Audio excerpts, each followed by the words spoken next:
Антикорупцијска не гледа основ за утврдување судирни интереси за доделената државна помош на компанијата Pixel Group, во која Ковачевски беше косопственик со неговиот кум Горан Паунов, пред да стане заменик министер за финансии. Она што во моментов е во фокус на ДКСК е дали компанијата имала некаква повластена позиција во добивањето на државните пари.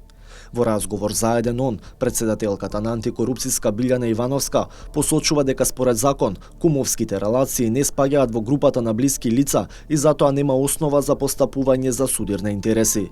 Премиерот пред да започне функцијата заменик министер за финансии се оттргнал од фирмата, односно ниту е собственик, ниту е управител. Значи нема допирни точки веќе со таа фирма.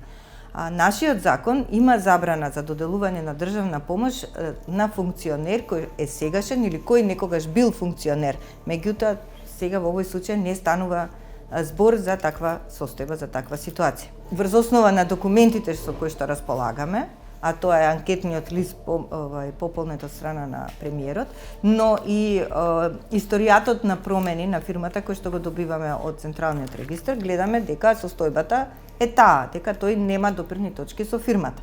Значи, врз основа на документацијата со која што располагаме, гледаме дека нема судирни интереси. Она што се поставува како прашање, вели Ивановска, е дали Pixel Group имала некаква повластена позиција и ги добивала средствата, односно дали постоело трговија со влијание.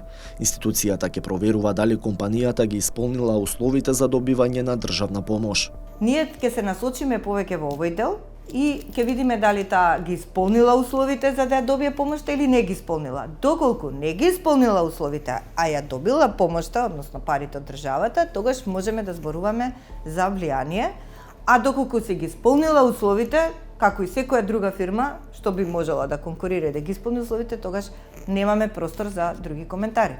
Трговија со влијание, би кажав, тоа е најтешко да се докаже, а најмногу постои во Македонија. Сите сме свесни за тоа. Затоа ние се концентрираме повеќе на предвидените законски одредби, законски услови, дали се исполнети тие или не се. Доколку се исполнети, секој може да конкурира, секој може да добие. Значи, тука не можеме да правиме ограничување, ниту па има предвидено во нашиот закон. Сега не можеме ние да измислуваме за некој посебно. За друго е да разговараме од етички аспект. Меѓутоа, и од етички аспект, јас колку што знам, премиерот не е во позиција да одлучува. Значи, таму има посебна адхок комисија која што одлучува и така натаму. Ние ќе провериме целата постапка. И кој бил во комисијата, и како одлучиле, дали ги земале во предвид сите услови, не ги земале. Значи, целата постапка ќе ја провериме. Тоа е за нас сега интересно.